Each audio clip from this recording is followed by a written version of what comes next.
This is CBC Nova Scotia News. Wicked winter weather. A slow-moving nor'easter brings snow, gusty winds, and cancellations throughout Nova Scotia.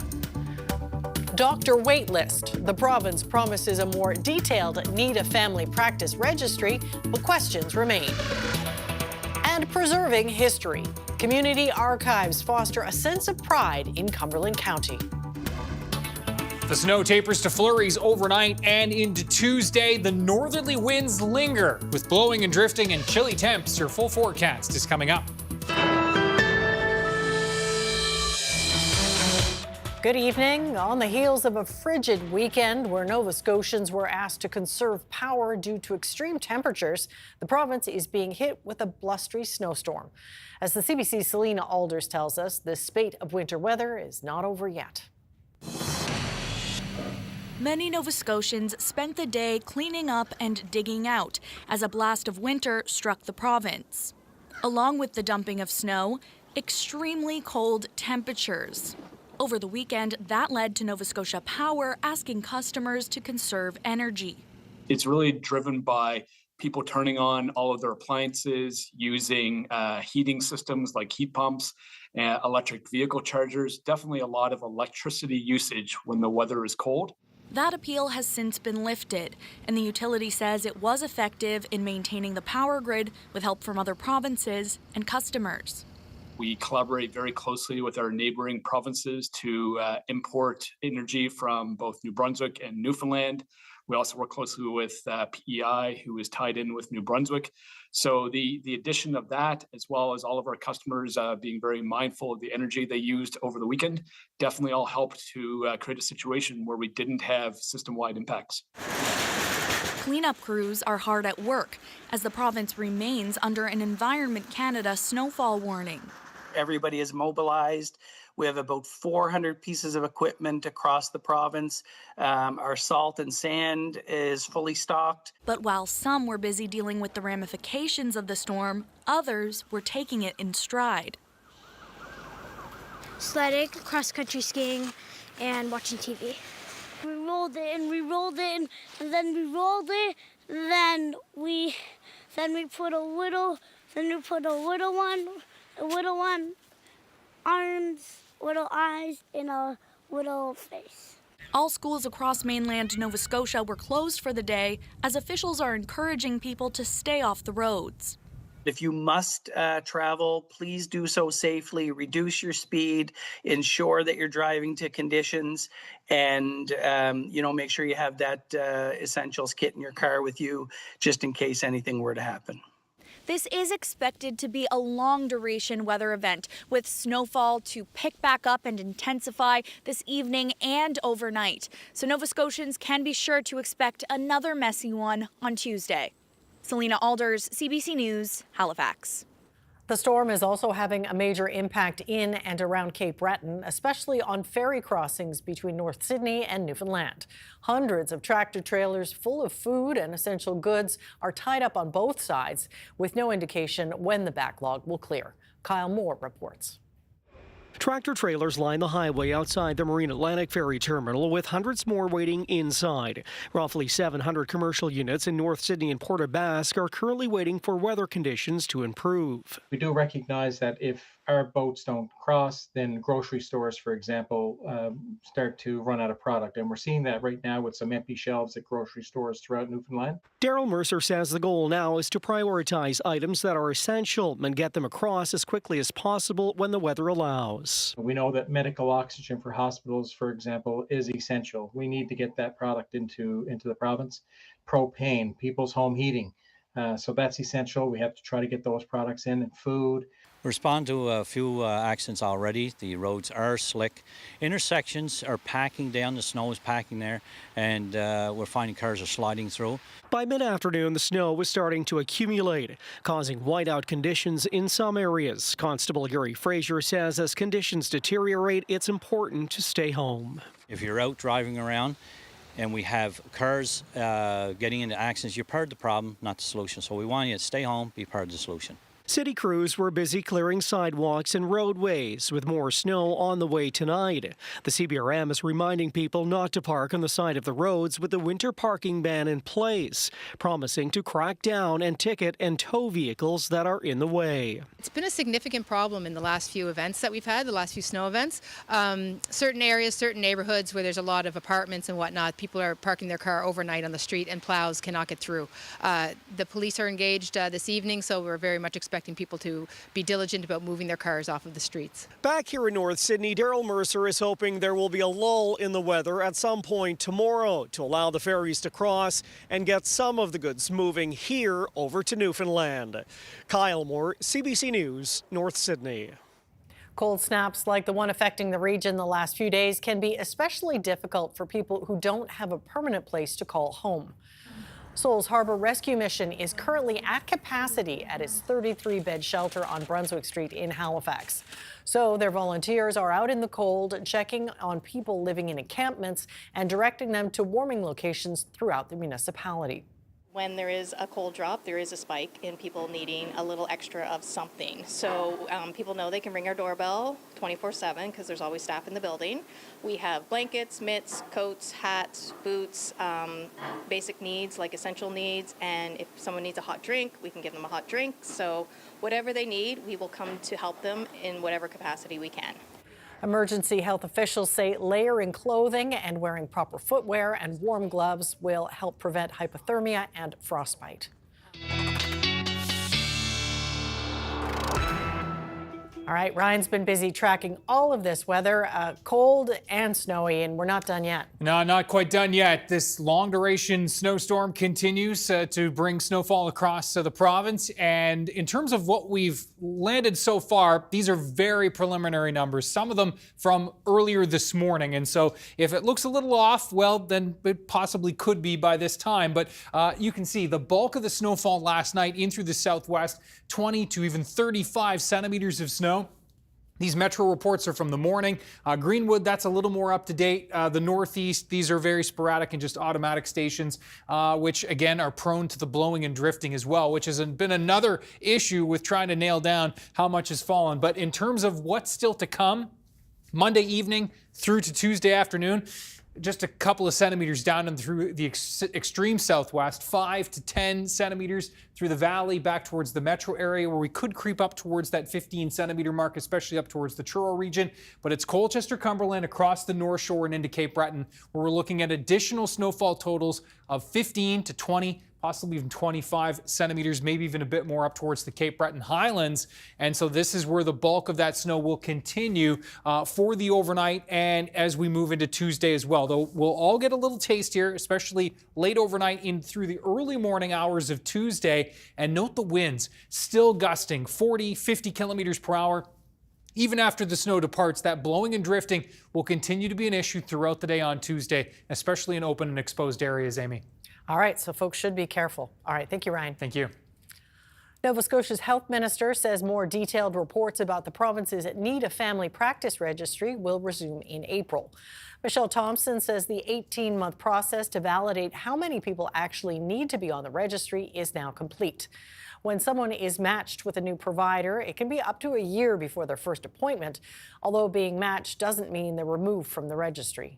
But if you need to be seen more quickly, it's important that once you receive that letter, that you reach out to that practice and you let them know that you have healthcare concerns and you need to be seen in a more timely manner.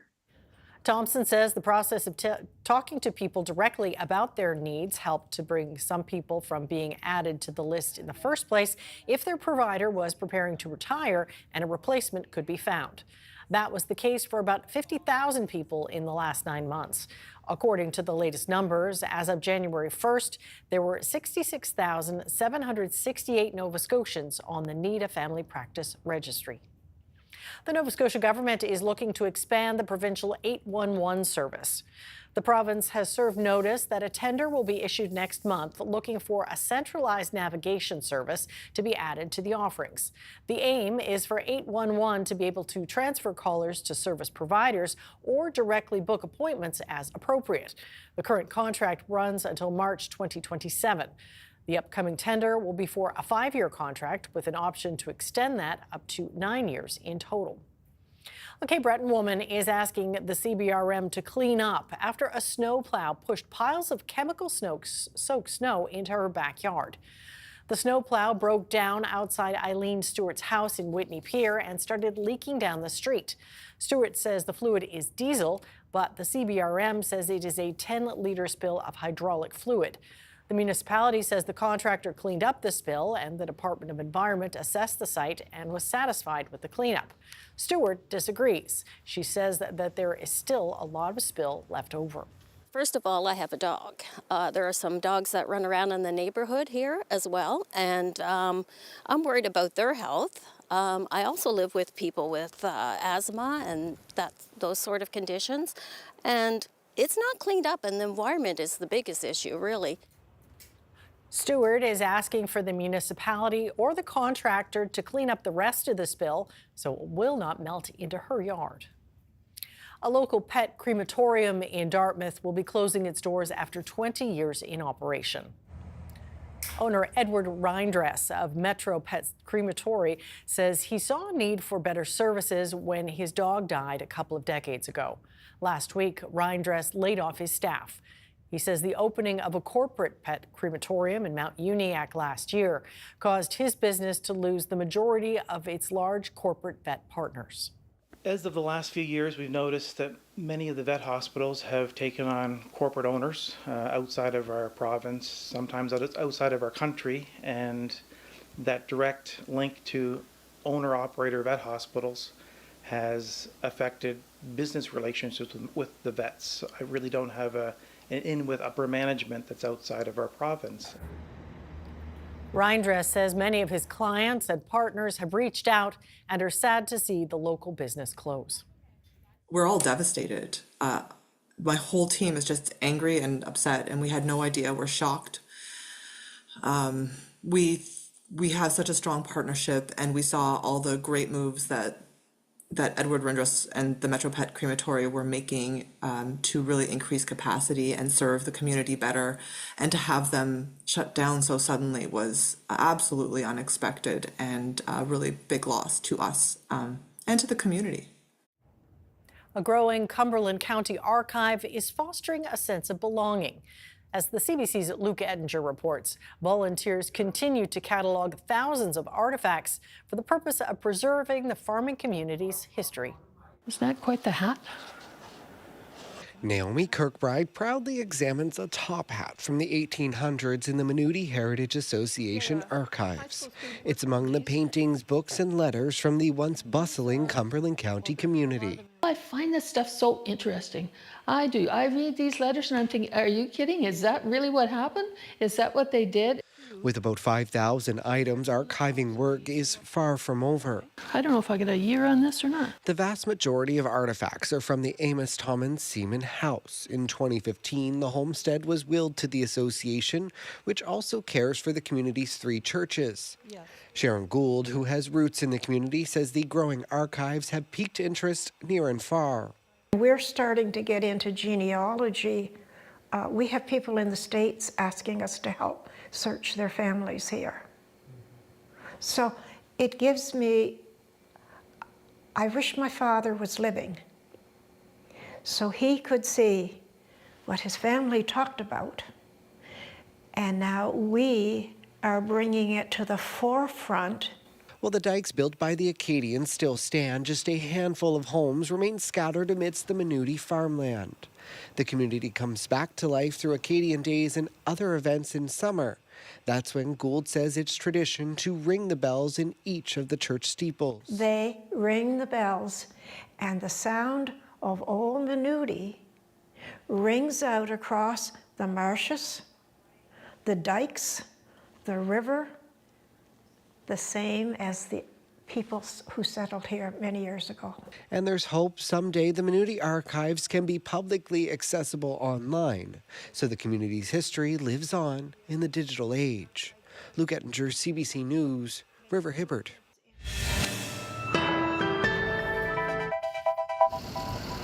Yes, not just the humans trying to stay warm in these freezing cold temperatures. These birds are huddled up as well. We've got Ryan up next with a full weather forecast. Please stay with us.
This weather update is brought to you in part by Atlantic Lottery's iGames. Play hundreds of games on the Atlantic Lottery app or at alc.ca.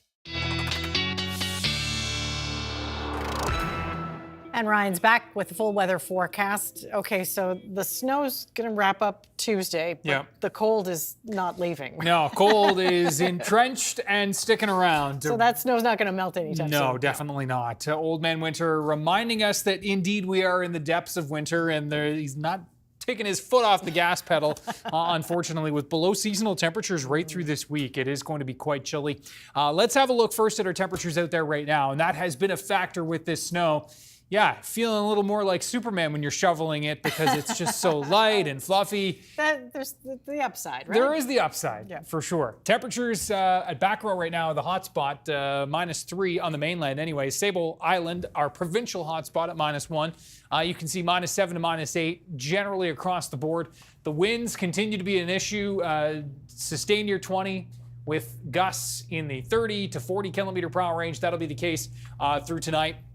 And then actually could see some gusts to 50, even 60 tomorrow on the tail end of this system as it pulls away. So the blowing and drifting will continue to be an issue. And of course, those wind chill values as you dust the car off tomorrow morning, shovel things out, we're still going to be into the minus double digits and teens, and we'll time out those wind chill values in a moment.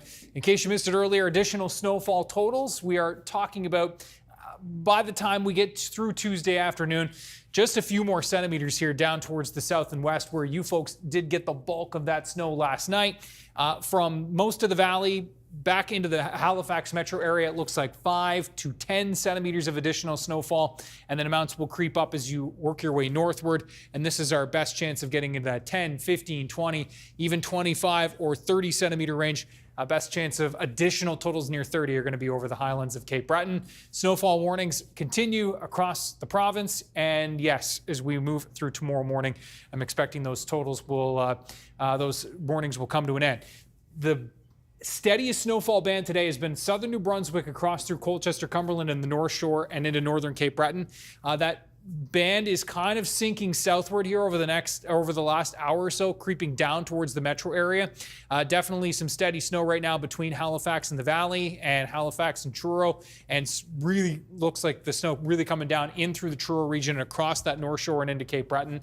So again, this is where I think that bulk of that accumulation will be tonight. That snow band setting up seems to indicate that. There's the low that's going to be slowly moving out, lingering flurries still back towards the Boston area, and cold air charging southward on the other side of this system. -4 at Oklahoma City, 1 in Atlanta, 28 in Miami. Hanging on in North America. Now, as we look at the forecast for tonight, -6 to -8, those northerly winds generally gusting to 40, could see some gusts to 50 as we walk you through the timeline. And yeah, note by tomorrow morning, steadiest snow Cape Breton back towards the North Shore, already tapering to flurries for western and then central areas, and then finally towards the east, late morning through the early afternoon for you folks in the northeast along that North Shore. Cape Breton hanging on to that snow into the possibly as late as mid-afternoon, tapering to flurries there. Any onshore flurries will come to an end. It's pretty cloudy on the other side of the system still, and note those winds slowly backing off into the evening, but blowing and drifting snow will continue to be an issue throughout the day tomorrow as the winds slowly ease into the afternoon. Temperatures -5 to -7 across the province for Tuesday, with those winds gusting 50 to 60 kilometers per hour. Wind chill values overnight in through tomorrow morning are going to be in that -12 to -14 range, -15 to 17 up towards Cumberland, Colchester. And even as we move into Wednesday morning, look at those wind chills, -14 to -20. And we're looking at a very chilly start to Wednesday, and temperatures really won't warm up a whole lot, -7 to -9. A weak system passing to our south will do just that, pass to our south. So Wednesday looks quiet. Note this trough forming off to the north. That is sinking southward for Friday, which looks set to bring us some flurries. And this system is looking set to swing and a miss, which is good. We'll stay relatively quiet to end the week. Some light accumulation possible on Friday with that trough coming through. Saturday, still quiet. Sunday into Monday, maybe we'll do it all over again. We'll have to wait and see. Still a long way out, but forecast models flirting with something there. Wow. Well, okay. Yeah. Well, long way up. Yeah. Okay. Thanks, Ryan. Thank you.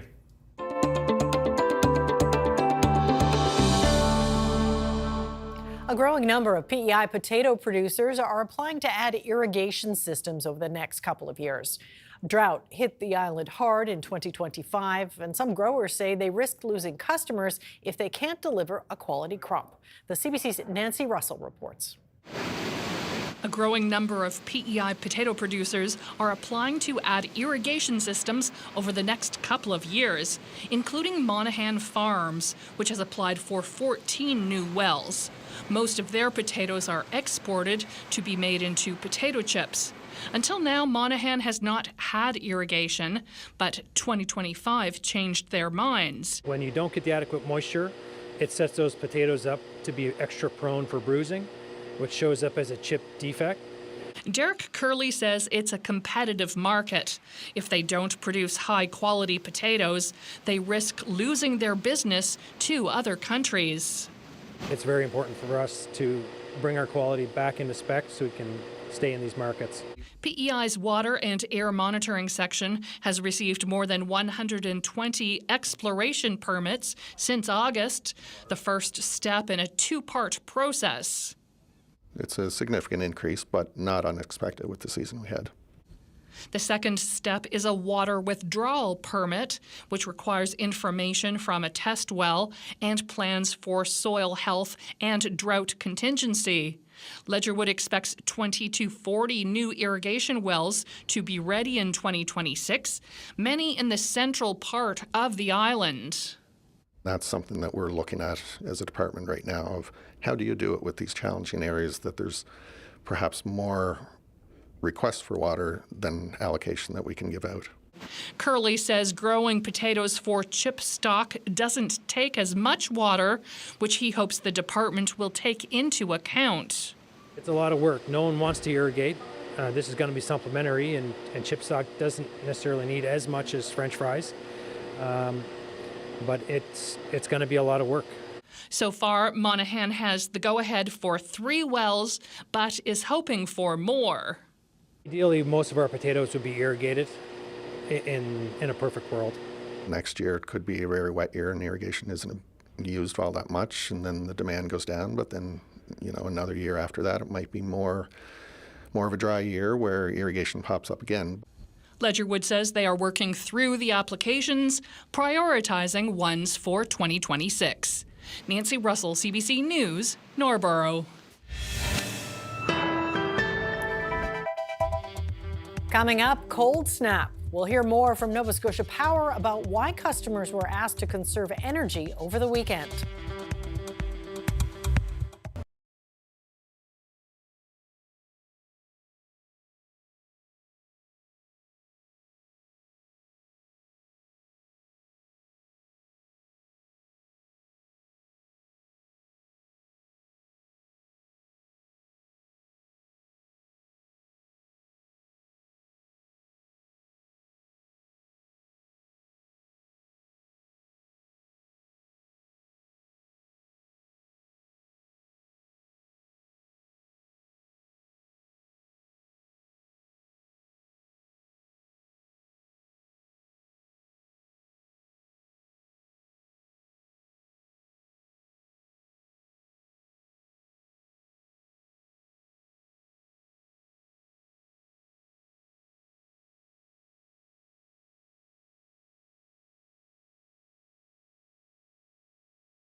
This weekend, Nova Scotia Power asked customers to conserve energy as temperatures fell into minus double digits.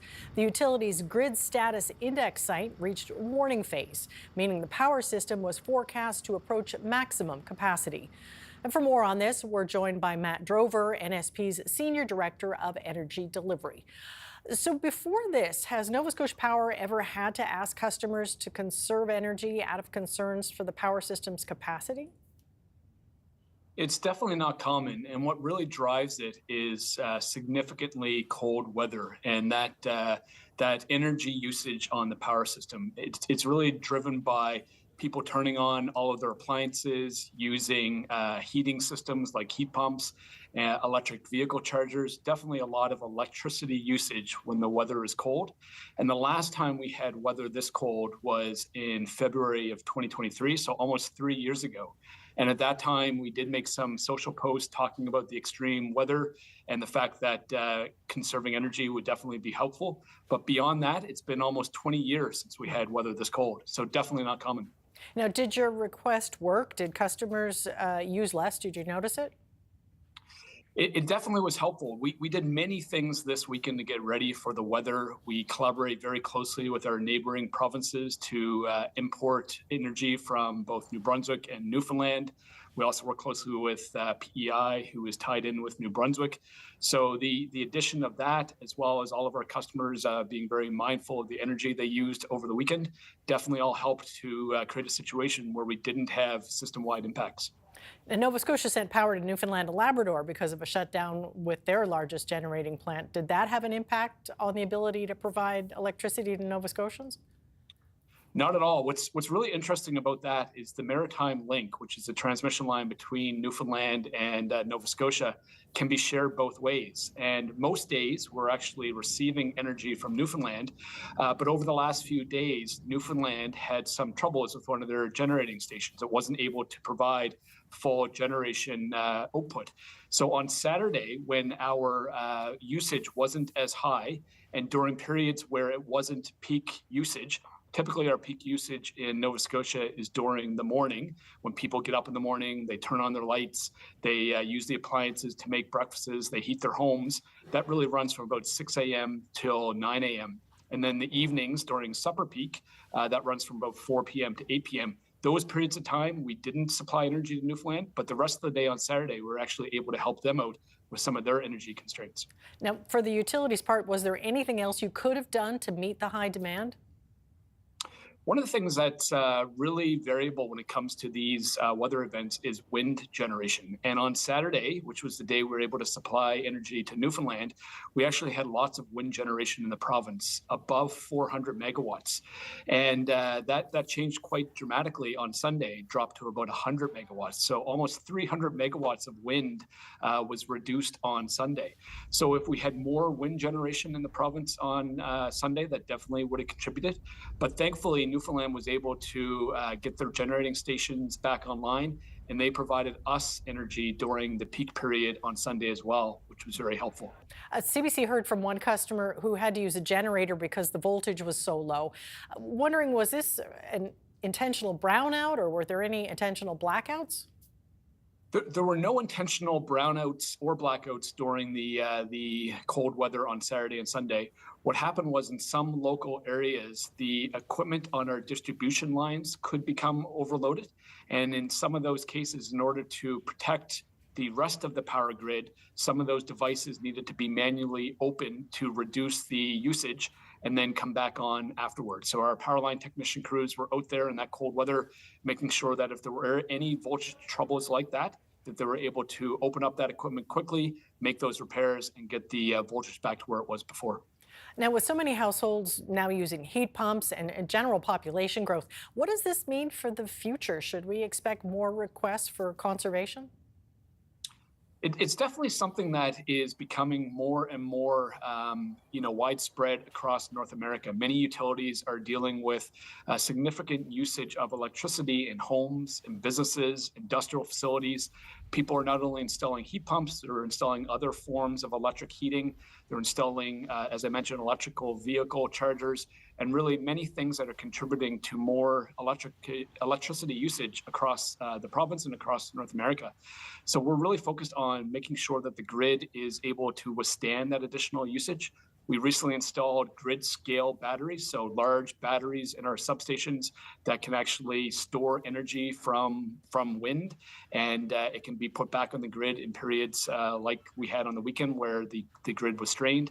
And we're also installing a new transmission tie with New Brunswick to be able to import more energy from them. So we are investing more in our system, knowing that there will be more of a demand going forward as well. And all of this comes, of course, as Nova Scotia Power is asking for rate increases, far from popular. Is it a good time to ask more from your customers? I think there's never really a good time to ask for more from our customers. We know how frustrating that can be. What we also know is that the weather is changing. The grid is being impacted more from major storms. It's being impacted more from extreme cold like we experienced this weekend. And because there are more strains on the grid, we do need to invest more in our system, which is why we are asking for a rate increase. We are spending $1.3 billion on our 5-year reliability plan over the next few years, and really focusing on making sure our grid is more stable going forward. All right. Well, thanks very much for your time on this. We really appreciate it. Thanks, Amy. Coming up, Minneapolis in mourning. Federal border agents shot and killed a man over the weekend, the second fatal ICE shooting in the city this month. And Parliament returns. MPs are back for the first House sitting of the new year, and affordability is top of mind.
Welcome back. It looks like U.S. President Donald Trump may be trying to calm the crisis over ice in Minnesota. There are unconfirmed reports he's pulling back some of the federal agents sent to the state. It's happening in the wake of the fatal shooting of an American-born protester over the weekend and the growing protests ICE actions have triggered on the streets and in the courts. Katie Nicholson reports. Smoke bombs detonated in the night as an evening of unrest spilled over to a day of court action. I stand here with Renee Good in my heart and in my mind, and with Alex Preddy in my heart, in my mind, and their families. The state of Minnesota trying to secure a temporary restraining order on ICE operations. No ruling yet, but the Attorney General voiced his resolve to keep pushing. If things go our way, great. If they don't, we're right back to the drawing board. The moment will never arrive when we stop fighting for this state. Full stop. While a separate lawsuit began so state investigators could access evidence in the current federal investigations into Alex Preddy's killing. Preddy's death was caught on camera from several angles. The nurse who worked at a veterans hospital shot multiple times on Saturday by Border Patrol agents working with ICE. The White House heaped a healthy portion of the blame for the tragedy elsewhere. Democrat leaders in Minnesota with sanctuary city policies have actively defied federal immigration law and the will of the people. And as a result of that defiance, 2 Minnesotans have now tragically lost their lives on the streets. The Trump administration and state and local leaders have been at loggerheads since this ICE surge began, disagreeing on its legality, scope, and tactics. But after a call with Minnesota Governor Tim Walz Monday, U.S. President Donald Trump posted, "It was a very good call, and we actually seem to be on a similar wavelength." In a statement on the call, Walz noted the president also agreed to look into reducing the number of federal agents in Minnesota and working with the state in a more coordinated fashion. And there is something of a changing of the guard, as Trump's border czar Tom Homan heads to Minnesota to be Trump's main contact on the ground. In the midst of all these shifts, sorrow, those who knew Alex Preddy trying to heal, including one of his patients. He took 20 minutes with me and sat with me and even said a prayer with me. He held my hand and he told me things were going to get better. Outside the hospital where he worked, a single candle flickers in the snow. Katie Nicholson, CBC News, Washington. With ongoing tensions running high between residents and immigration enforcement agents, CBC News has sent a team to Minneapolis to cover events there. On Sunday, it was given access to the building closest to where Alex Preddy was shot. Katie Simpson has more from the scene. We're inside a community center, and this is actually the location very close to where Alex Preddy was shot. It happened just outside on the sidewalk out there, and you can see right here there are 2 bullet holes in the glass. This is actually a community center that is stationed on this busy street where this altercation took place on Saturday. And I want to talk now with Mahmoud. You own the building. You were not here when it happened, but tell me, when you learned what happened, what did you do? I was at my home, and one of my tenants called me and said, somebody ICE shot in front of your building. Then I take my clothes and I run it to here. Then when I come, was a lot of crowd. They already formed the memorial for Alex. And Alex is a friend of mine who always here in the community saying, I'm going to help it to alert the ICE and protect the neighborhood and support all the neighbors for immigrants to protect it from the ICE. And he was always around here. Was that means we so shocked that we heard is him. What has it been like to live through this moment? This moment, it reminds us, because we are from Somalia, where the dictatorship or oppression is happening. And exactly this is reminding me what we run from or where we come from, why we here. It reminds me. So I said, America is becoming like a dictatorship. Today was Alex. Tomorrow is another person. That is shows that means it's not about immigrant.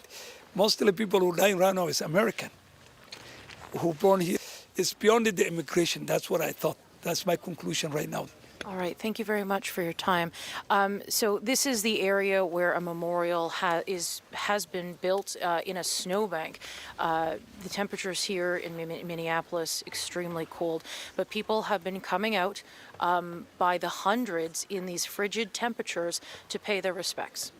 Katie Simpson, CBC News, Minneapolis. Prime Minister Mark Carney has announced several measures aimed at addressing the rising cost of living for lower-income Canadians. The plan includes an increase to the GST credit to make groceries more affordable. Ashley Burke has more. The Prime Minister marking the return of Parliament at a grocery store, promising to give 12 million Canadians more money to feed their families. We're announcing that our government is launching the new Canada's Groceries and Essentials benefit. A rebranding and a boost to a GST credit created under the Trudeau government after months trying to set himself apart. We're taking the existing GST credit amount and raising it by 25% for 5 years. And in addition, we're providing a one-time payment equivalent to 50% of the GST credit this year. The Honourable Leader of the Opposition.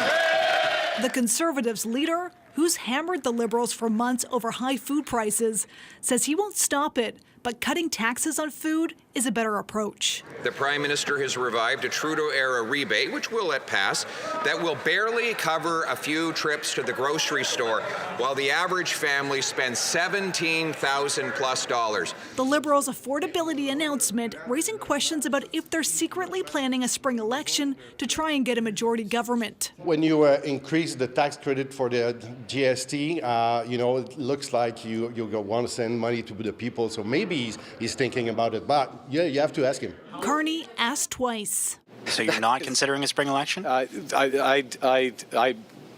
don't. You can't draw that conclusion at all. Tell me that.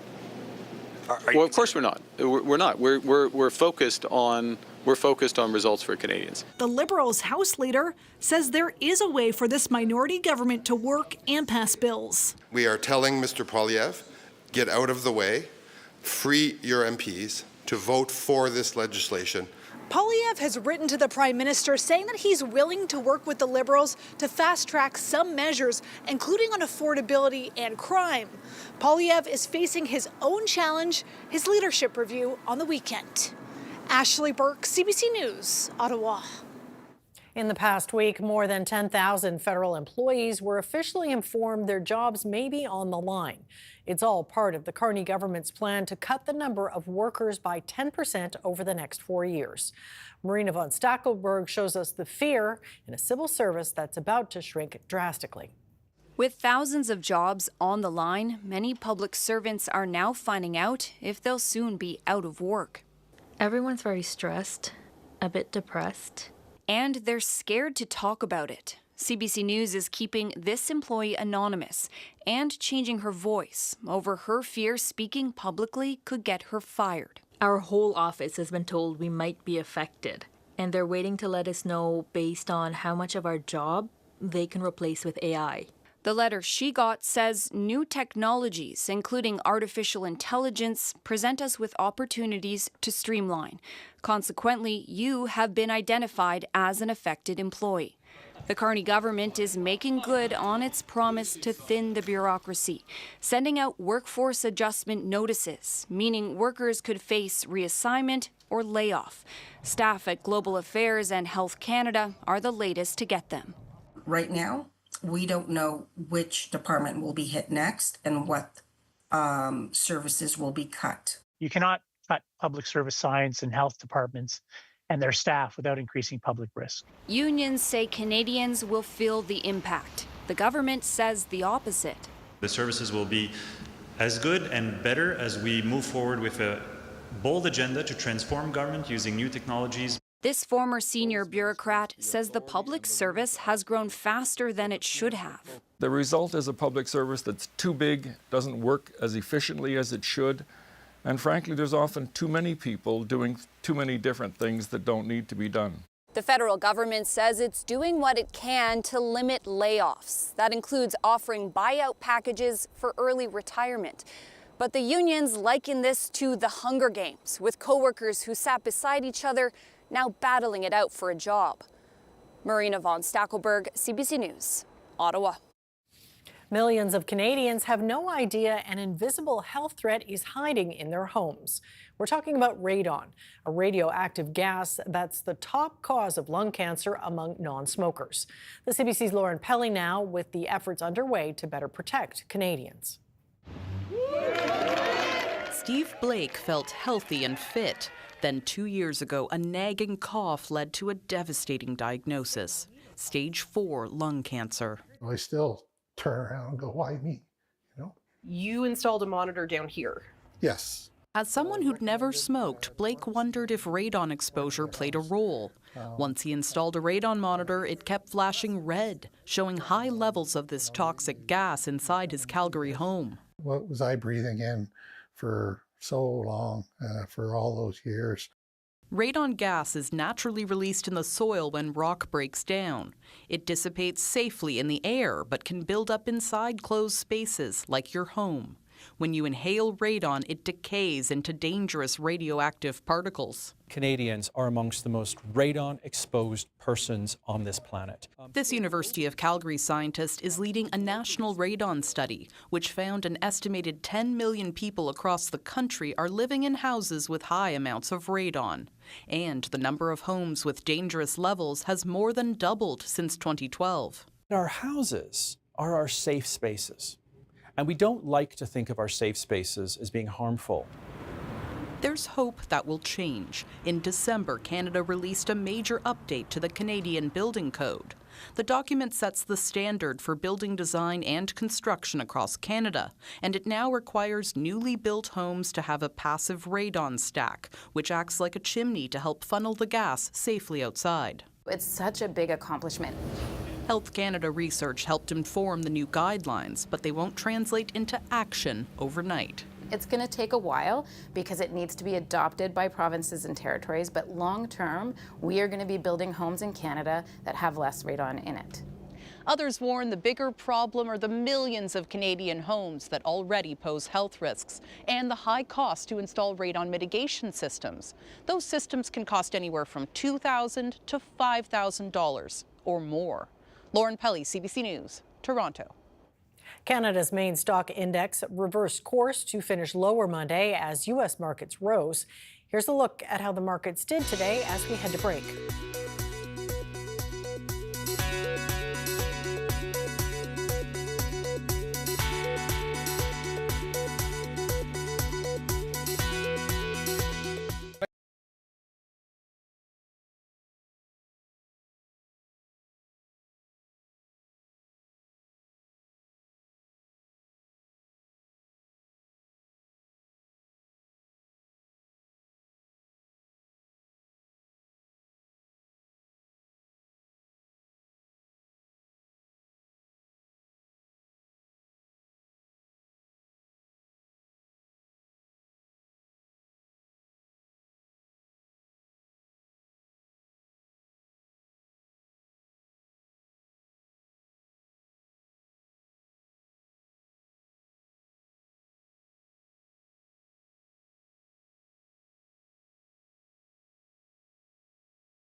This weather update is brought to you in part by Atlantic Lottery's iGames. Play hundreds of games on the Atlantic Lottery app or at alc.ca.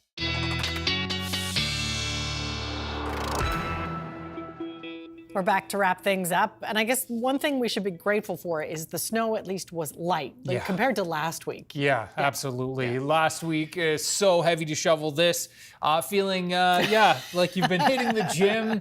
It was definitely... It's an ego boost, right? It is an ego boost, for sure. Yeah. And that'll be the case again tomorrow morning for what shoveling we have to do. And we'll get to this totals map in just a second. First, let's have a look at our viewer picture of the day. And this is a beautiful one indeed.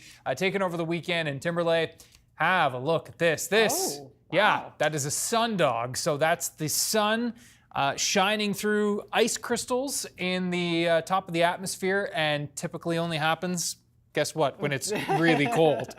And it's almost like a rainbow on the side. Yeah, that's right. And Sheena with a terrific shot, and thank you so much for sharing this. Sheena, Ryan's picks at cbc.ca. So there's the additional snowfall totals map. Not so much down in the south and west, even just a couple of centimeters looking likely Shelburne and into the South Shore region. 5 to 10 centimeters the valley and up towards the metro area, Hants County, and then looking at Colchester, Cumberland, the North Shore into Guysborough and Cape Breton. 10 to 20, even some 25 and 30 totals towards Cape Breton and especially northern Cape Breton. The winds tomorrow will continue to blow and drift even after the snow has departed, so a heads up on that. Some blowing and drifting will continue, especially for open and exposed areas. We're going to be seeing some gusts to 50 and 60 kilometers per hour. It's still very cold on Wednesday. There goes the system. And just a quick look at that timeline. There's Tuesday morning, already tapering to flurries in the west. Cape Breton will see the clear out through tomorrow afternoon. And a look at that 7-day shows the cold air is hanging on. Friday, flurries, chilly, back closer to seasonal for the weekend. And we're keeping an eye on Sunday, Monday. This is not a recording. I don't want to look at it. Well, extreme cold warnings this past weekend didn't keep everyone indoors. Some people in Fredericton took advantage of the weather to go outdoors in kilts. Dozens of hardy skaters took to the ice in Fredericton's Officers Square on Saturday for the city's kilted skate. They showed off family tartans and tried not to freeze. It was part of the annual Frostival Festival. Organizers decided to go ahead with the outdoor event despite the temperatures as a way to connect with Scottish ancestry. The event ended with a kitchen party in the neighboring museum and lots of warm haggis to go around. I guess that'll warm you up. That is it for us tonight. Thanks for watching, and we'll see you next time. Good night.